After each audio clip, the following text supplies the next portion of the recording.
Okay, welcome to the Grace Podcast. My name is Erin. My name is Peter.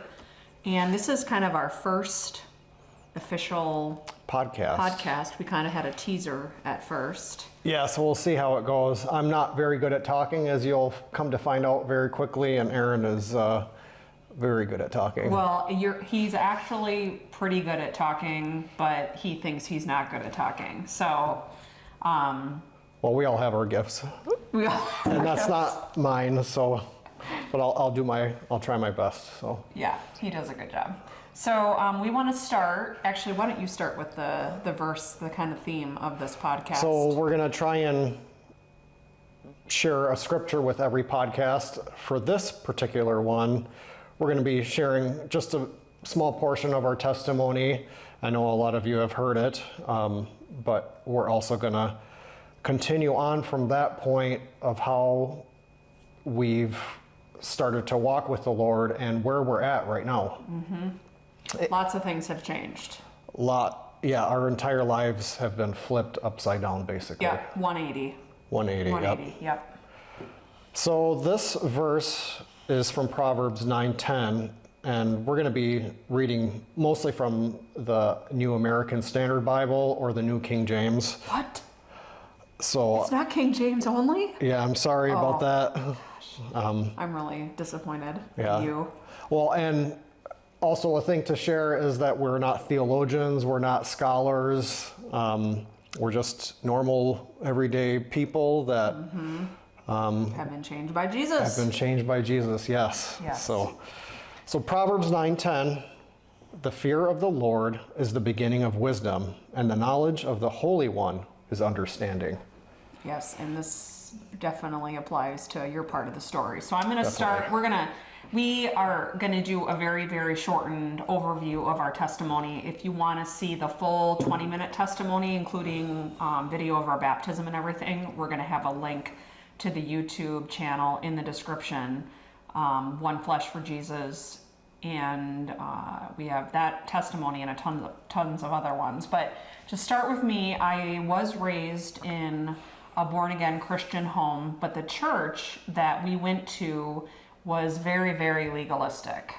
And like, if you didn't dress a certain way, if you didn't homeschool, just a lot of performance-based religion, really. And my parents kind of realized, they were young Christians, they realized soon after we were at that church that it wasn't biblical and there wasn't a focus on being saved by grace. So we left that church, and it was a really, really hard thing for my parents and the family. So what happened was the family kind of left the faith and floundered, and so did I.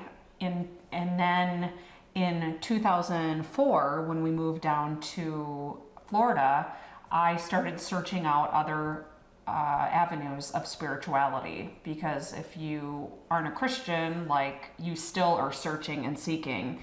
And I've stumbled across yoga, which is from Hinduism, and I took a 9-month yoga teacher training, 200 hours, and the whole 9 months was really focusing on spirituality. So we got into the New Age, which the New Age is a mixture of Eastern religion, Hinduism, Buddhism, psychic, shamanism. It's like a whole mix of a bunch of different spiritual things and occultic things. And just for anybody that has taken yoga or is in yoga, most yoga teacher trainings, if they've been certified, a lot of the training is on the spiritual aspects. So I renounced Christ altogether, even kind of played with some atheism, until about 2016, God was definitely calling me back to the faith. And I started realizing the chaos of the world. I was pro-life, we were all pro-choice, I was all about pride parades, we were all into that whole world. And God started calling me back. I stopped calling him universe and source and started referring to him as God. And I had a conversation with my dad, because my parents came back to their faith big time, and I saw a really big change in him. And I asked him a question one day, and I just said, listen, our statement basically, I just said, I understand that God is real, but Jesus Christ is the only way, and the truth seems ridiculous to me. And his simple response was, well, why don't you just ask him?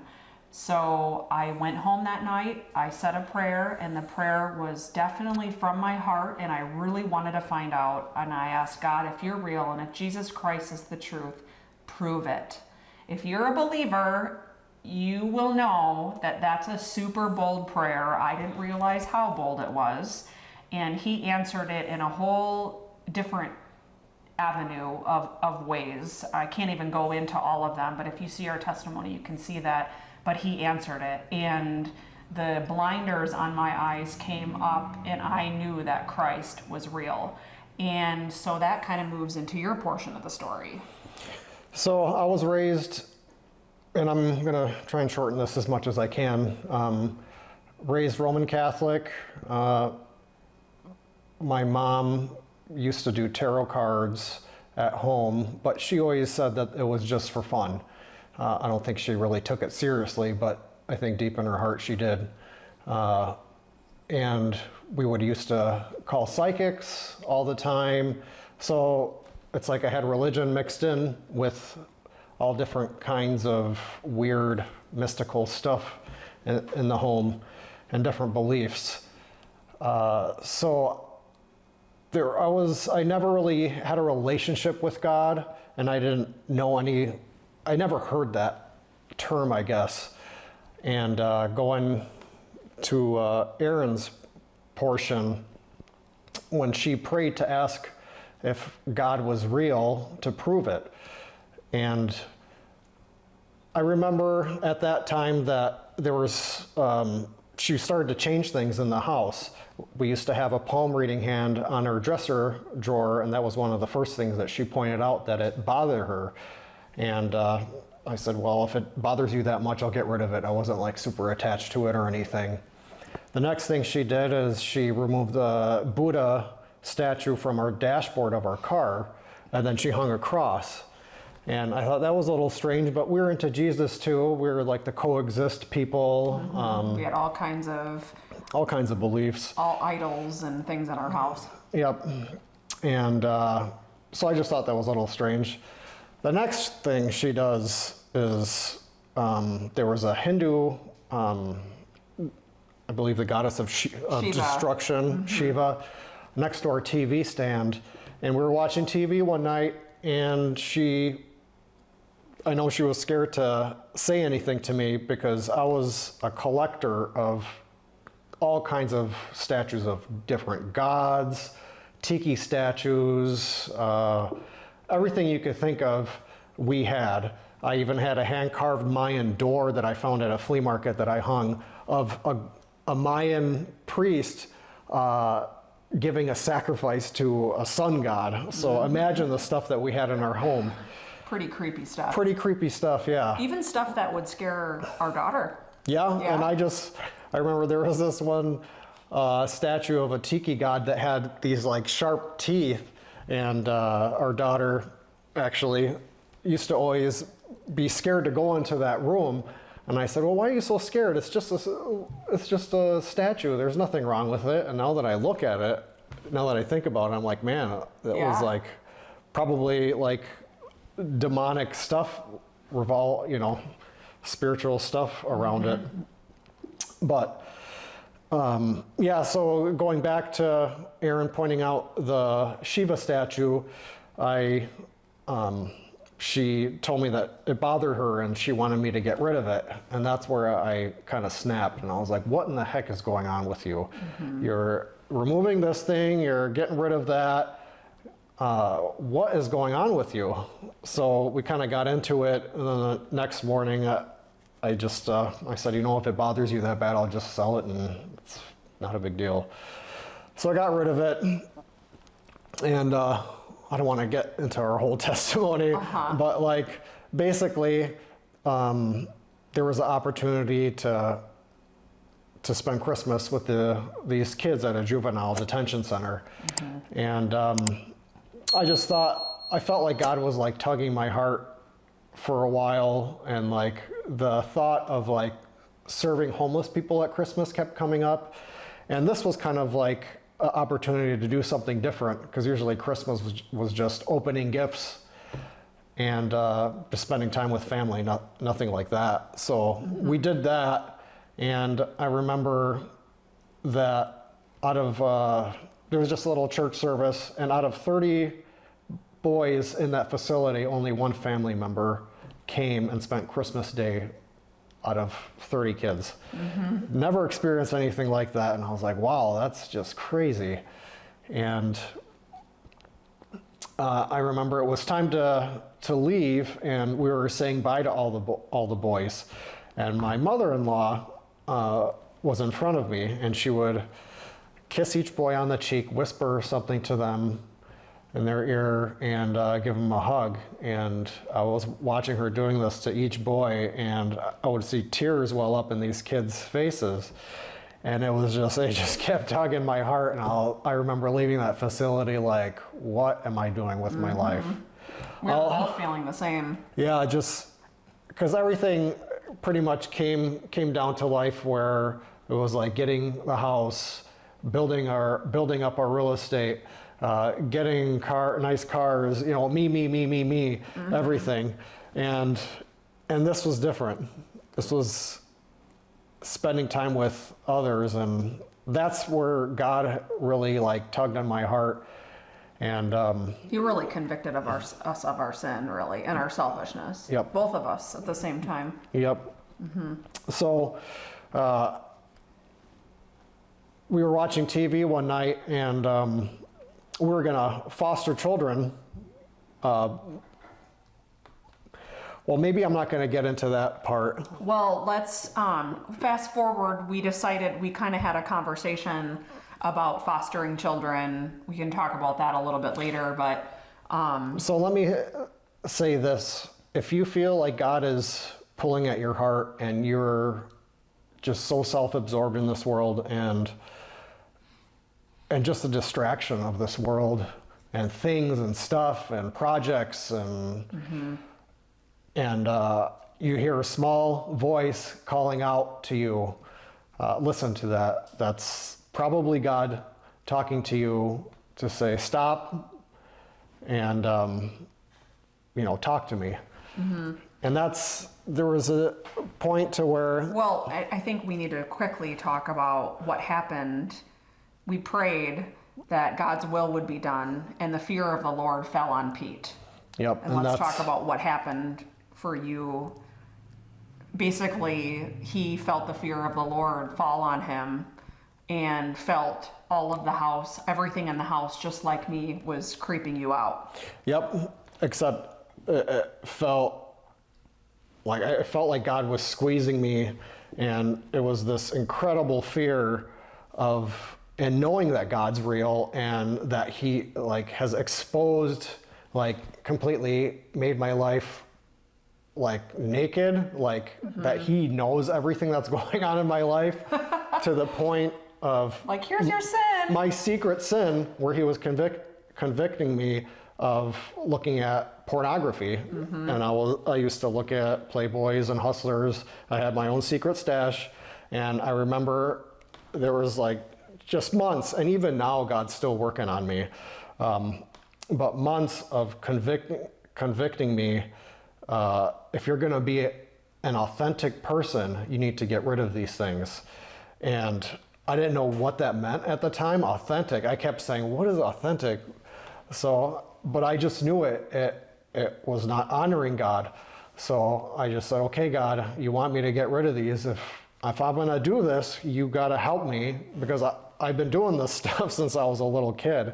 And it was just like a normal thing, being raised up in a Catholic Polish family.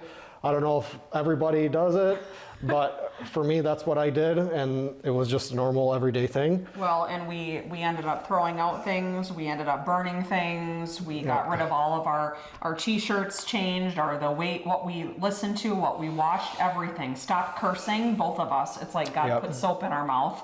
That was a miracle, because, like I said, being raised in a Polish Catholic family in Chicago, every other word was F this, F that. I mean, that was a miracle in itself. It was. So let's talk a little bit about what has God done for us. We have about 5 minutes left. What has God done for us since then? And what we're talking about now, we're not saying these things to brag. We're saying these things to show you that if people have seen our conversion, you've witnessed an absolute miracle, and it's no different than the miracles that were happening in the Bible. Salvation alone is a miracle. So some of the things that we've... Oh, and one thing I want to say is step back, and honestly, what do we have to gain from this story? I mean, it's 7 years later, and we're still sharing this story. It's real. It happened. A real miracle happened in front of all of your eyes. And for some people that didn't see it. And for some people that didn't see it and will continue to see, but this has happened and God is still moving in our lives. So one thing we've started is Operation Free Cross. That's where Pete hand carves these awesome crosses. He's going to put one up here. If you want one, you can go to onefleshforjesus.com and order one. We ship them for free too. We pay for the shipping, so you don't have to ship. We ship all over the country. After we got saved, what did you do for the Juvenile Delinquent Center for 4 years? So yeah, part of our story, if you guys want to look at onefleshforjesus.com, our full testimony is on there, so you'll hear more of the details of what happened, and it is an intense story. But we were actually, our prayer was about fostering more children. But what ended up happening was I started serving at that juvenile detention center where the Lord was working on my heart. And I ended up serving there for 4 years before we moved to another city.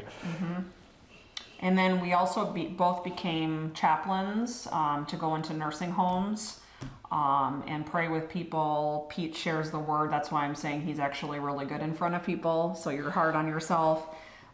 He has completely transformed our marriage, and we're going to do several podcasts. And we both on have. That. Yeah. Yeah, this is a team effort. Yeah. Cursing, like we talked about, pornography. You've been free of pornography for 7 years. And then what else? And discernment is a huge one. That God gives people different gifts. He calls it the gifts of the Holy Spirit. And one gift that he's given both of us is discernment, which is being able to discern good from evil and deception. Yes. And I think coming from the New Age, it's really easy for us. It's definitely in the church, big time. So it's been easy for us to see that because of our background and our testimony. So we're so grateful to God for that, because not everybody has that gift of discernment. And it's such a wonderful gift to have whenever you're listening to a pastor or anything like that. Yep, absolutely. So God is a miracle worker. We're a living miracle. We thank him every day. We are going to be talking about a lot of different subjects: mental health, sex before marriage, addiction. Something I didn't share is before I got saved, 20 years before I got saved, God actually saved my life because I was an addict and alcoholic. So we're talking about. So as you can see, I'm a mess, but God can clean up anything. Yeah. So, yeah. So was I. I was one of those like goody two shoe people. Like I thought I had it all figured out, and I was, like, oh, I'm so nice and all of these things, and to the outside world, and I was just a filthy sinner, super wicked. Oh, we all are. Yeah. So, anyways, we're looking forward to the next podcast. We haven't really picked which topic we're going to do next, but we're excited to talk more and get to know all of you better, and have you get to know us. Hopefully, you see the information that we have as valuable. I hope you guys like, subscribe, and comment. That would be awesome to help push this out, to help others find the Lord. If they're struggling, they're lost, questioning things like we were. So to close, we are so excited for you to be a part of Grace Podcast, and we look forward to talking with you